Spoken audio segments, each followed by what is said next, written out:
কিছু বাজার করার দরকার ছিল, এজন্য একটু বাইরে গিয়েছিলাম।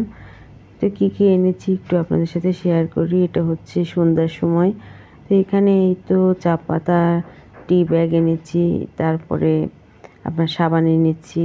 এখানে ব্যাটারি নাই বাসায়, এসির ব্যাটারি লাগবে রিমোটের। তারপরে এখানে ডার্ক ফ্যান্টাসি, দাওয়াতের বাসমতি চাল। তারপরে আমার একটা ক্রিম লাগে, আমি এই ল্যাকমির ক্রিমটা ব্যবহার করি। এটা হাতে টাতে মুখে টুখে গোসল করে এসে লাগাই। তারপরে দাওয়াতের ব্রাউন রাইসটা এনেছি, দেখি কেমন খেতে। আর এখানে আশীর্বাদের আটা এনেছি। তারপরে বিন ব্যাগ এনেছি ময়লার জন্য, ময়লা ফেলতে লাগে। আর হচ্ছে ময়দা আর 2টা আনার এনেছি। তো এই তো টুকিটাকি বাজার। আর এখানে আনারস এনেছিলাম, আমি আবার আনারস খেতে ভীষণ পছন্দ করি। তো 2টা এনেছি একদম গাছের, মানে এগুলো কি বলে, গাছ হয় না ওগুলা সহ। আর হচ্ছে এমনি 2টা এনেছি মাথা ভেঙে, মানে ভালো থাকার জন্য। আর এই তো এটা হচ্ছে সকালবেলা যে চালটা এনেছি দাওয়াতের। এই চালটা আমি ঢাকাতে গুলশান ইউনিমার্টে দেখেছিলাম আপনার 500 টাকা, সঙ্গে আরও কোনো টাকা যোগ আছে কিনা আমার মনে নেই, কিন্তু আমার মনে আছে যে 500 মতো লেখা। পরে এরকমই দেখেছি আমি। আর ইন্ডিয়াতে এটা দেখেন দামটা হচ্ছে আপনার 145 টাকা না 49 টাকা রেখেছি সম্ভবত, আমার মনে আসতেছে না।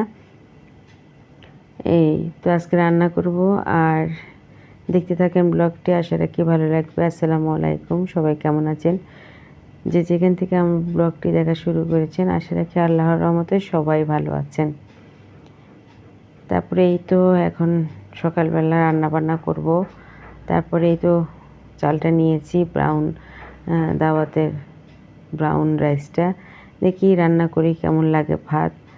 আর এই চালটা রান্না করতে হলে অনেকক্ষণ ধরে রান্না করতে হয়, কারণ এই চালগুলো মানে অনেকটা সময় ধরে আপনার রান্না করলে তারপরে একদম সুন্দর নরম হয়। তো এই তো 2 পটের মতো নিয়েছি, একটু বেশি নিয়েছি, রান্না করব। আর এই তো বারান্দায় আসলাম, 2টা লাউ পাতা নিয়েছি।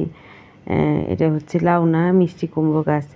ওই মিষ্টি কুমড়ো এনেছিল, পরে আমি 2-3টা পিচ্ছি এখানে ফেললাম, দেখি যে গাছ উঠে গেছে।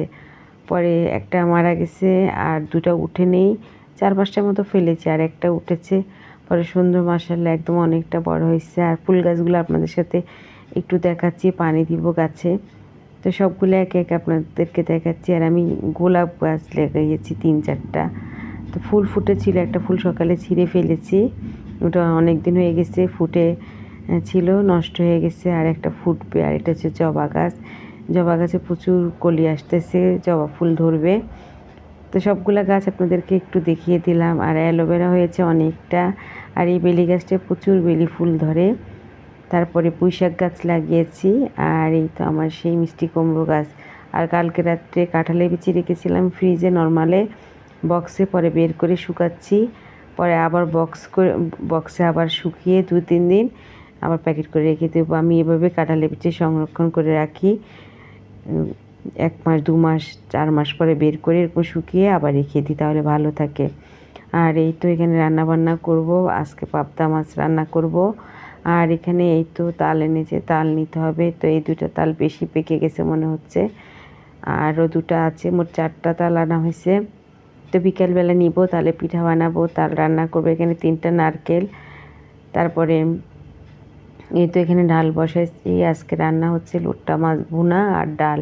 তো এখানে ডালটা বাগার দিয়ে দিচ্ছি। তো শর্টকাটভাবে আপনাদের সাথে রান্নাবান্নাটা শেয়ার করতেছি, কারণ আজকে অনেক কাজ আছে, আবার রুটি বানাবো, সব কিছু মিলাই আজকের ব্লগটি। কয়েকদিন ব্লগ দিতে পারি না, আমি একটু অসুস্থ, আর আমার কণ্ঠ বুঝতেছেন আমি একটু অসুস্থ। তারপরেও রান্নাবান্না খাওয়া দাওয়া কোনো কিছু তো থেমে নেই, সব কিছুই তো করতে হবে। তারপরে এই তো এখানে আমি ডালটা বাগার দিয়ে দিয়েছি, দিয়ে এখন এখানে লোট্টা মাছটা ভুনা বসাচ্ছি।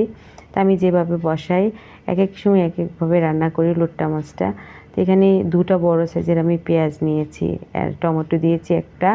আর টমেটো শেষ হয়ে গেছে বাসায়, পরে একটা ছিল ওটা দিয়ে দিলাম। আবার আমি ডালের সাথেও টমেটো খাই, এর জন্য ডালেও টমেটো দিয়েছি।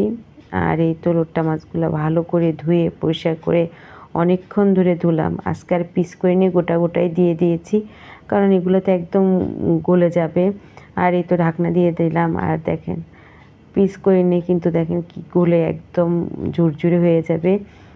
তো পিস করার দরকার নেই। তারপরে এই তো এখানে মশলা দিয়ে দিলাম বেশি করে, মরিচের গুঁড়ো, হলুদের গুঁড়ো, জিরে ধনিয়া।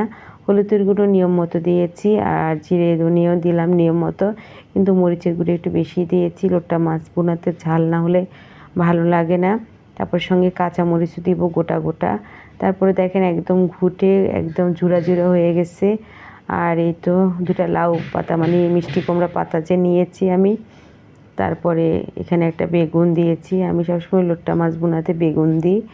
এখানে কাঁচামরিচ আর হচ্ছে আপনার বেগুনের খোসা ফেলে দিয়েছি। তো ধনেপাতা দিব, লোট্টা মাছ ভুনাতে ধনেপাতা না দিলে ভালো লাগে না। তারপরে এই তো অনেকগুলো ধনেপাতা কেটে নিচ্ছি। আর ধনেপাতা কাটতে গেলে আমার তো ভীষণ রাগ হয়, কেমন জানি হাতে টাতে লেগে একদম পুরা কেমন হয়ে যায়। তারপরে এই তো ধনেপাতাটা কুচি করে নিচ্ছি। লোট্টা মাছ ভুনাতে ধনেপাতা দিলে ভীষণ মজা লাগে। তো কুচি করে নিলাম, আর রান্নাবান্না শেষ প্রায়। এখন ওই যে রুটি বানাবো, তারপরে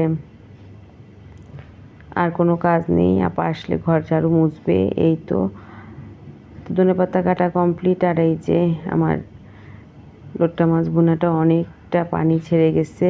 তো ভালো মতো একদম মিশে যাবে বেগুন, তারপরে কাঁচামরিচ সব একদম ভালো মতো ভুনা ভুনা হয়ে যাবে, শুকিয়ে যাবে পানি, আর কোনো পানি লাগবে না। এই ঝোলের মধ্যে আমি রান্নাটা শেষ করব। আর এই তো অনেকটা পরে এখন এখানে ধনেপাতা দিয়ে দিচ্ছি। তো ধনেপাতা দিয়ে ভালো মতো নেড়েচেড়ে একদম শুকনো শুকনো করে ভাজা ভাজা করে ফেলবো। ভীষণ মজা লাগে এভাবে লোট্টা মাছ ভুনা। আপনারা কে কীভাবে করেন জানি না, আমি তো এইভাবে করি। তারপরে এই তো রান্নাবান্না শেষ।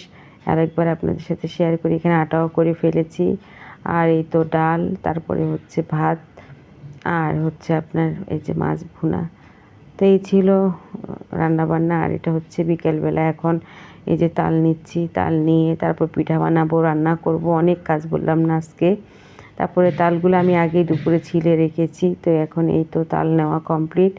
আর নারকেল একটা ভেঙেছি আর দুটো রেখে দিয়েছি। তো এই বলের মধ্যে আমি পিঠা বানিয়ে ফেলবো। আর একটু চপ বানালাম, আলুর চপ। তো নাস্তা করে আসি, তারপরে পিঠা বানাবো। তো নাস্তা টাস্তা করে এসে এখানে পিঠার জন্য আটা করে নিছি। তো এখন পিঠা বানিয়ে নিচ্ছি। আর তালের পিঠা তো আমরা ভীষণ পছন্দ করি, ভীষণ ভালো লাগে খেতে। আর হচ্ছে আপনার এই তাল রান্না ভীষণ মজা লাগে খেতে।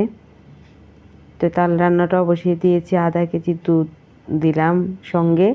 আর এই তো পিঠা অনেকটা বানিয়ে ফেলেছি, আর সব পিঠা বানানো শেষ। দেখেন কত সুন্দর হয়েছে, কি সফট হয়েছে। আমি এরকম করে বানাই, অনেকে সুজি চালের গুঁড়ো টুড়ো দিয়ে একদম শক্ত করে তালের পিঠা বানায়, না আমি ওরকম বানাই না।